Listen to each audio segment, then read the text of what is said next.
What's up, YouTube? It is your boy JB, and I am here today with the review for Love and Hip Hop Hollywood. This is season 6. This is the reunion, part 1. I don't know why Mona decided to do this. So, reunion part 1 is this week, part 2 is next week. Also, the premiere of Love and Hip Hop New York is next week. So, 2 hours of Love and Hip Hop next week. Great, Mona. Without further ado, you guys, let's go ahead and just jump right into the video. All right, so our host is Nina Parker. So we have the whole cast basically out there in Atlanta, with the exception of K. Michelle, who is in LA. She just had surgery, so she's out there recuperating. And Apple Watts is backstage for now. So, we get introduced to the cast, and we just jump right on into it, and we start up with Little Lyrica and Clutch and Pearls and, No Man Pam and Big Lyrica. So, we talk about the whole thing of him, the whole aspect of him cheating, and, how viewers feel like he is, emotionless when it comes down to the cheating. He says, oh, I was hurt too. And he says, I feel very remorseful. And Lil Durk was like, see, he uses that excuse of me cheating, but it was actually because he cheated first. So I'm like, wait a minute. So he cheated on you, then you went back and cheated on him, and then he came back and cheated on you again. You two need to sit down and stop being so childish, first and foremost, because that is really childish. So because he cheated on you the first time, y'all didn't think maybe we should go see somebody, talk to somebody, but you're going to go and cheat on him instead. Makes no sense whatsoever. So then he also says that, he didn't cheat on Little Lyrica after they renewed their vows. So Nina was like, so the whole Summer Bunny thing, that was before you guys renewed your vows? He said, yes, it was before we renewed our vows. That still doesn't make it any better, man, because you still cheated on her, so what? So, where am I at? Like, that don't make it any better. So,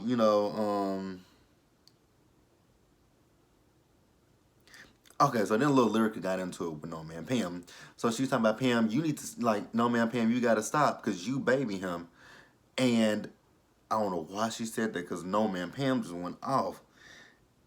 And I'm like, okay, because they just at that point, this is where they just started arguing, and nothing made sense, because Big Lyric is involved in it, No Man Pam is involved with it.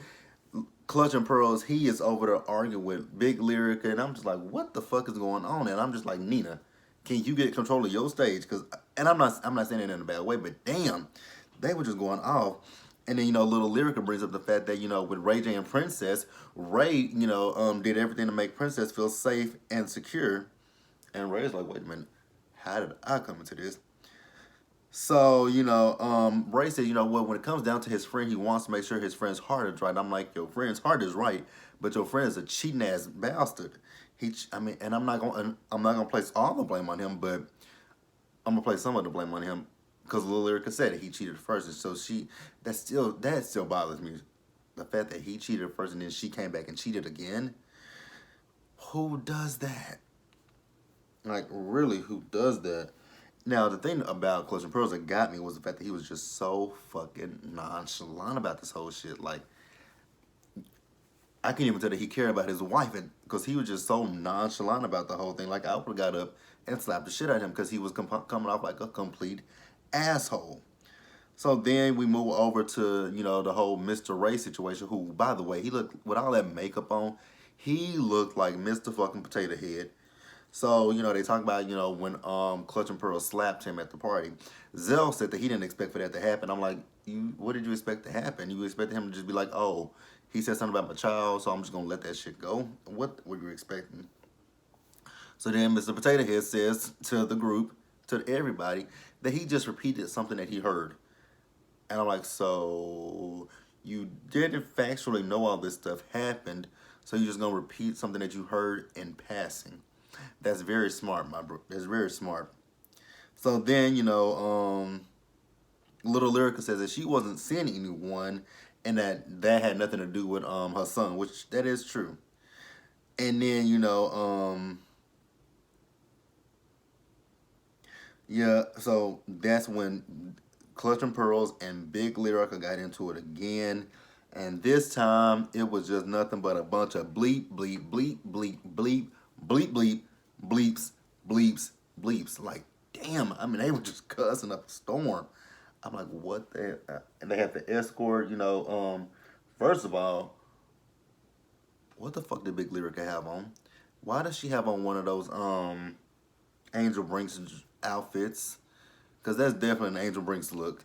And they had to escort No Man Pam off. I'm just like, now see, both of them are saying the same thing to each other. Because Clutch and Pearls are telling Little Lyrica, you got to keep your mama out of it. She's saying, but your mama's in it as well. That is completely true. And I don't, who do I want to say is more at fault? I mean, they're both equally blamed for their mothers being in it. But I will say that Little Lyrica does run to Big Lyrica for every fucking thing. And then, like, she runs to her mama for everything. So if you stop going to your mama, she won't know your business as much. And I get it, it's your mama. But damn, work on certain things alone with your husband. Maybe, I don't know. But I know they got a whole lot of dysfunction with them. Will it ever be right? No. Could it be semi-cordial? It could be. But we shall see going on. Oh God, if they come back next season, they really gotta revamp. They gotta do something with their storyline. Cause I'm sick of them and I'm sick of Kirk and Rashida in Atlanta. Moving the hell on. Alright, so let's talk about Ray and Princess. This is gonna be quick, because I don't know why we talked about Ray and Princess. They didn't really have much of a storyline this season. But we talked about, when they were at the sex dungeon. Ray, he let it be known that the only thing that he didn't like about that whole episode and that scene was his gut. And that's about it, basically. With that, they revealed that they're having a boy, which we already know that.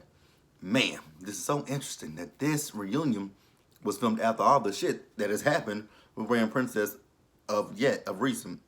Because, she was talking about, if Ray is working all, late at night, all she wants from him is a text message letting her know what's going on.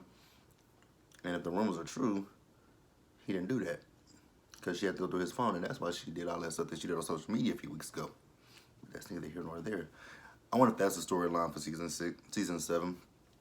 I want him to come back.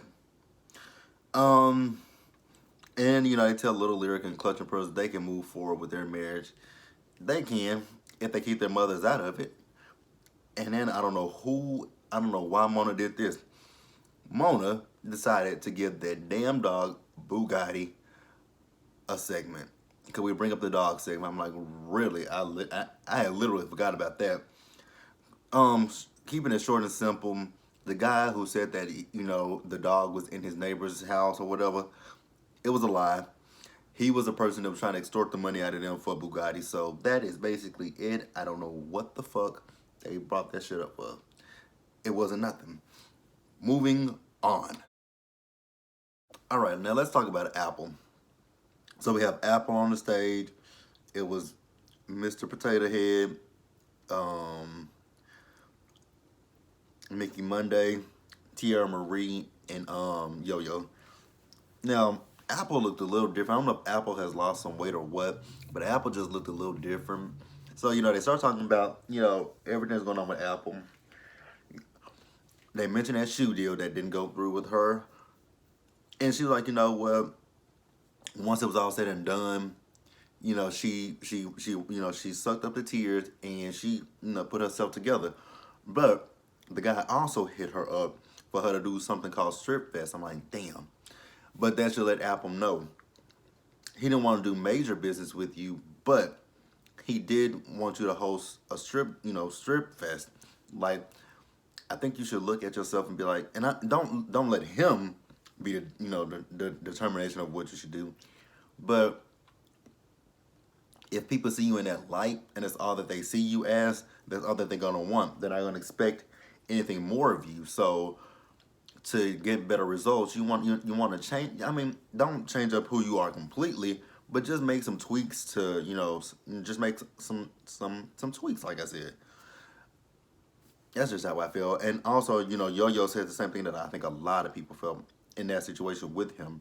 If he didn't want to do business with her, he should have at least let her know before they even sat down at that table that he didn't want to do business with her. Instead of but also at the same time, I wonder if he just wants some camera time.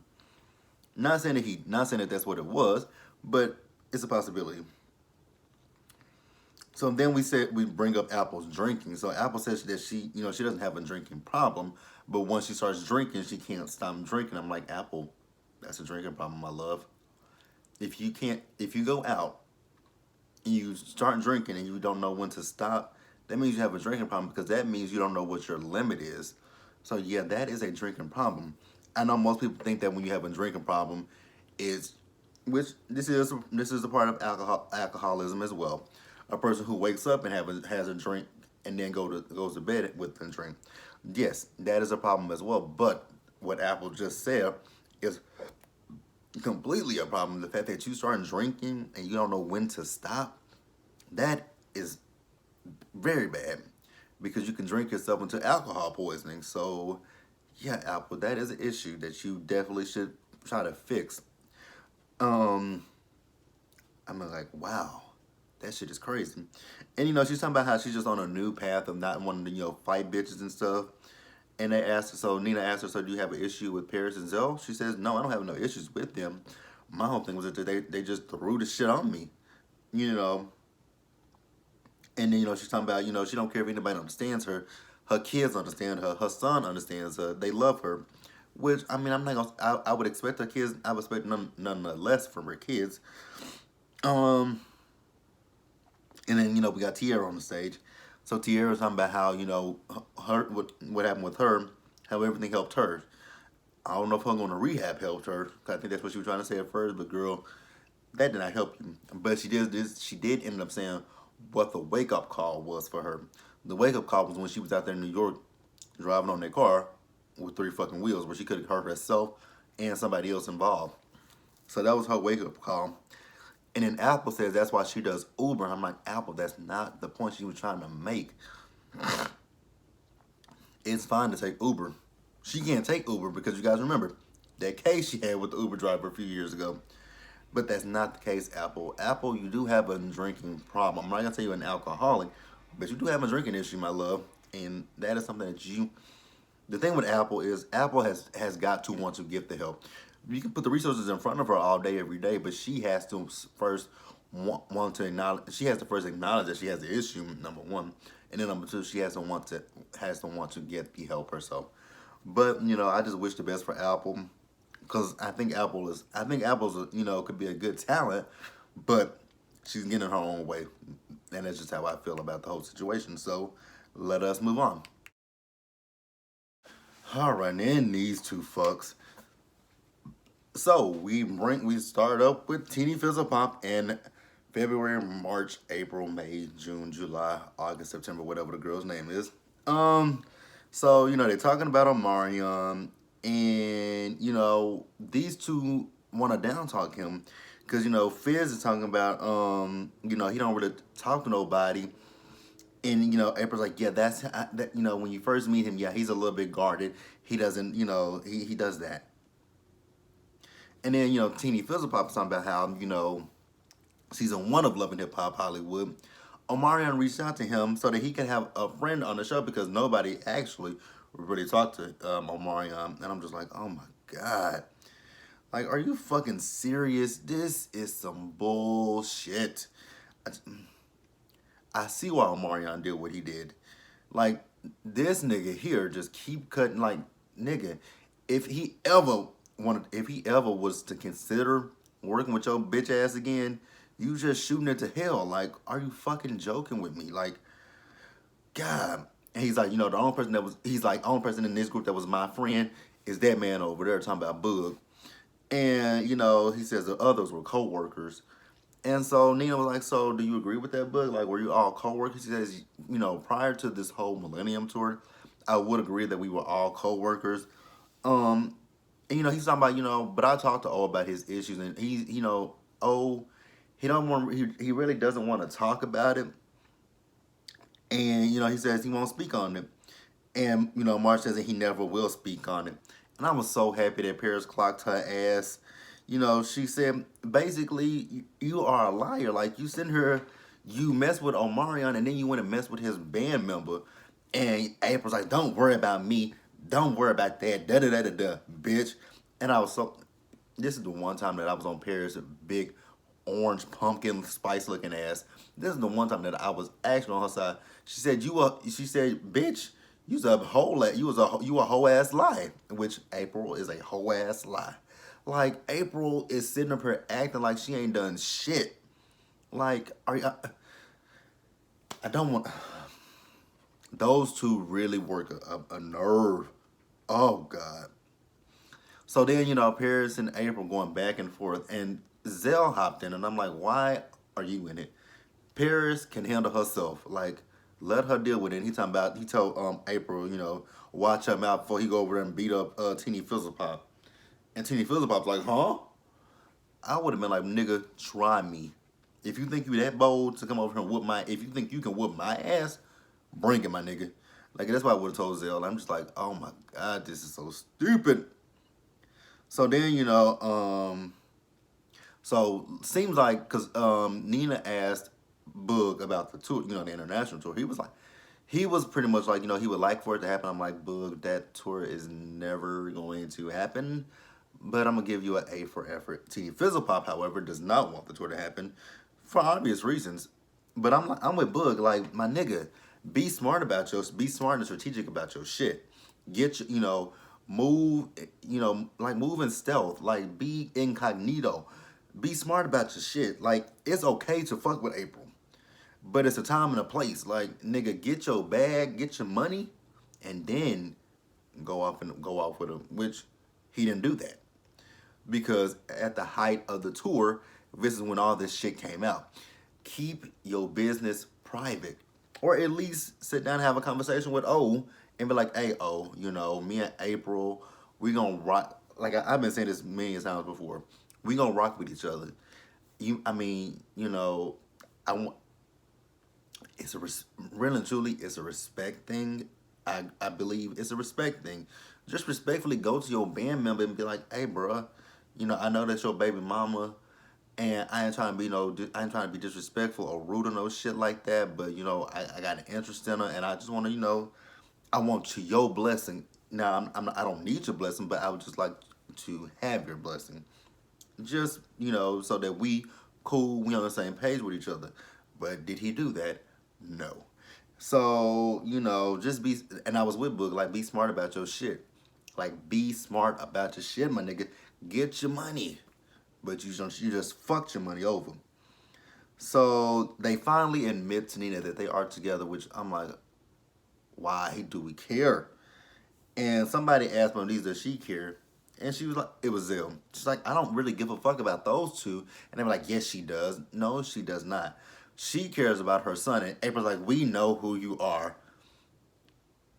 Bitch, are you serious? You do the same shit with Omarion, so shut the fuck up. God, they get on my fucking nerves. Something seriously bad. So Moniz got so upset that she left the stage. I'm like, oh my God, Moniz.